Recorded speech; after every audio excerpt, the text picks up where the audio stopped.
Oh, Leo, I totally messed up my coffee order this morning. Oh no. What did you ask for? A double espresso maybe? Well, I tried to politely explain a small issue I had with the size, but my words just stopped. You froze. That feeling when you know the English word but your brain just decides to take a vacation.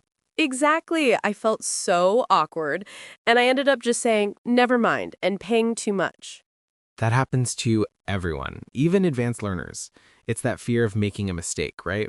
Right. It makes a small problem, like a wrong coffee, feel like a huge communication hurdle. Well, today we're going to tackle exactly that feeling. How do we keep talking? How do we deal with problems politely even when we're not feeling 100% accurate? Hi, everyone. I'm Mia. And I'm Leo. Welcome back to the English Blend. Today, we're diving into that fear factor, the grammar stoppage, and focusing on how to maintain fluency when you need to get your point across. Fluency means communication, not perfection. Remember that. Exactly. So grab your coffee, hopefully the right one this time, and let's get started. Let's start with a big question we get all the time. What is the difference between fluency and accuracy, Leo? That's a brilliant starting point. We often think they're the same thing, but they really aren't. They live in the same house, but they have different jobs, you know? That's a perfect metaphor. Accuracy is the grammar side of things. It's about using the perfect verb tense, the correct prepositions, and making sure all your plurals are right. Accuracy is important, of course. It's the rules of the game. But fluency, focus on fluency, is simply the ability to speak smoothly and naturally without stopping every few seconds. It's about communication flow. It means you can keep the conversation moving. You might say, I go to the shop yesterday, instead of, I went to the shop yesterday. But the listener still understands you. Exactly. If you get your point across, meaning the other person understands your message, then you are fluent in that moment. So when I was trying to talk to the barista this morning about my wrong coffee order, I stopped because I was mentally checking, should I use past tense here? Is too large the right adjective? You were prioritizing accuracy, and that killed your fluency. You hit a wall. I hit a wall, yes. That's a great phrase. It means you suddenly stop making progress or you can't continue speaking or moving forward. And that wall is often built out of grammar bricks, isn't it? Absolutely.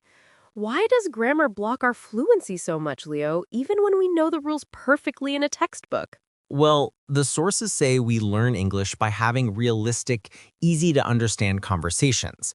But when you are speaking in real time, your brain has to perform 3 tasks simultaneously. 3 tasks? Tell us about them. First, you have to think about the meaning you want to convey. That's task number 1. Okay, I want a medium coffee, not a large one. Second, you have to find the right words, the vocabulary. Medium, large, size, oops. Got it. And third, you have to apply the correct grammar and syntax to those words instantly. That third task is incredibly difficult under pressure. It's like trying to bake a cake, drive a car, and write a poem all at the same time. Precisely. For native speakers, the grammar task is largely automatic. We don't think, oh, I need to use the present continuous tense now. But for learners, especially A2 and B1 learners, that grammar check is very conscious. It takes up too much processing power. And when you start the sentence and then realize you chose the wrong tense, what happens? You panic. You pause. You might say, I am going, wait, I went to the, oh, never mind. You hit a wall and your message stops. Communication fails even if you are about to be 90% accurate. So our main goal, especially when dealing with a small problem politely, like asking for clarification at work or correcting an order at a cafe, is to keep the stream flowing. Yes, it's better to say, excuse me, I need big coffee, but you gave me small coffee. Can you change? Than to wait 30 seconds for the perfectly accurate sentence that never comes. The person understood you perfectly. You got your point across. Let's think about this in a work context, because this is where politeness really matters. Imagine you're on a video call and your colleague says something you slightly disagree with, or maybe they've misunderstood a project timeline. If you wait too long trying to phrase the perfect rebuttal, the perfectly polite correction, the conversation moves on and you lose your chance. And then the problem continues because you didn't speak up. It's better to say something simple like, "Excuse me, could I quickly check that detail?" Or, "I think that date is actually next week, not this week." Using those simple phrases, those communicative chunks is what keeps you fluent. It's functional English. Let me share a short story about this. A friend of mine, who is B2 level, was leading a presentation. She had a complex idea about finance. Oh dear. Finance vocabulary and complex grammar? A dangerous mix. Right. She started explaining a process using the passive voice, which is quite formal and complex. She used, "The budget has been allocated." Good start, technically accurate. But halfway through the sentence, she forgot the structure of the passive voice she was aiming for. She paused for maybe 5 full seconds. Silence. That silence is painful for everyone, you know? Painful! She then sighed and said, "Wait, budget money go to marketing now? Yes?" And did the audience understand her? Instantly, she sacrificed the accuracy of "the budget has been allocated to the marketing department" for the fluency of "budget money go to marketing now." That is the perfect example of how communication trumps perfection. She prioritized getting the core message out. She got her point across. So when dealing with problems, whether it's a presentation mistake or a small cafe mix-up, don't let the fear of grammar stop you from communicating the necessary information. Absolutely. Now, how do we train our brains to stop relying so heavily on the grammar check?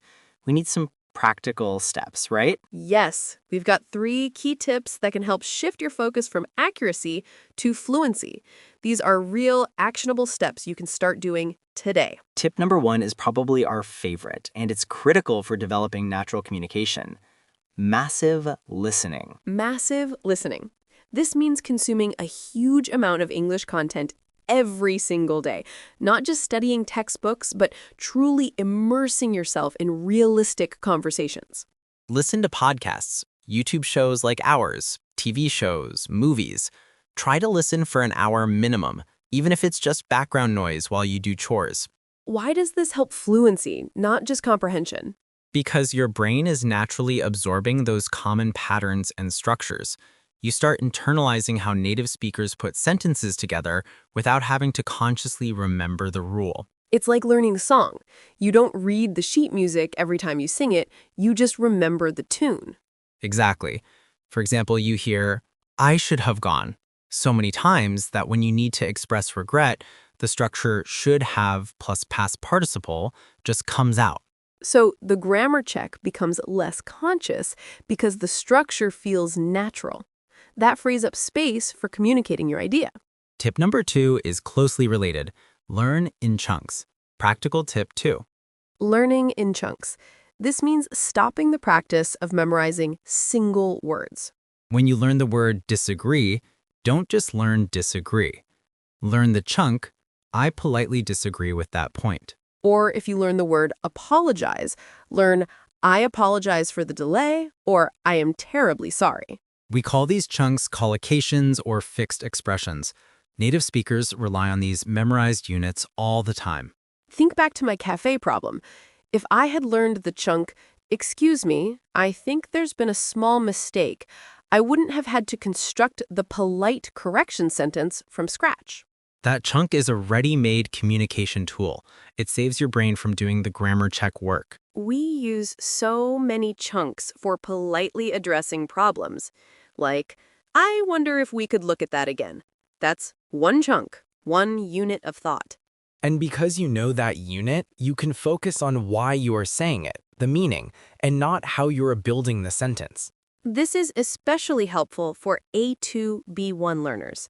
If you know 10 excellent chunks for opening a polite conversation, you are instantly more fluent, even if your underlying grammar knowledge is still basic.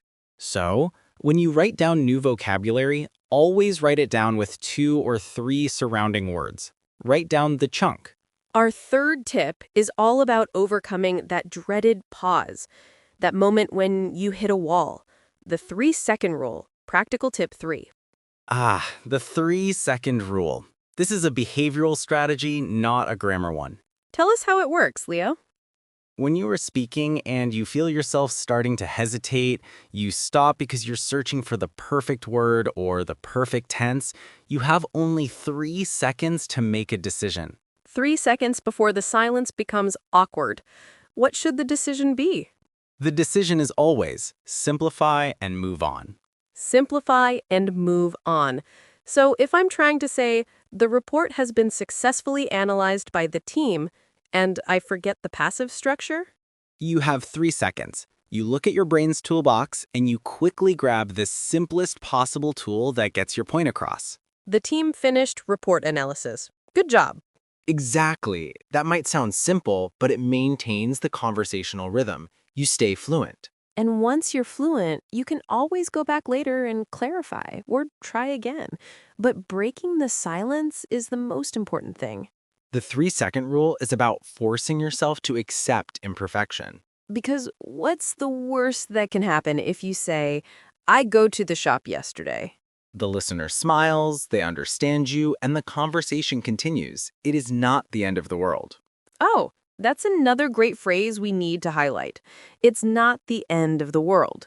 It means the situation is not serious or catastrophic. It's a very common, very friendly way to reassure someone or yourself that a small mistake doesn't matter. When I panicked at the cafe, I should have thought, it's not the end of the world if I use the wrong tense. I just need to say I want a medium coffee.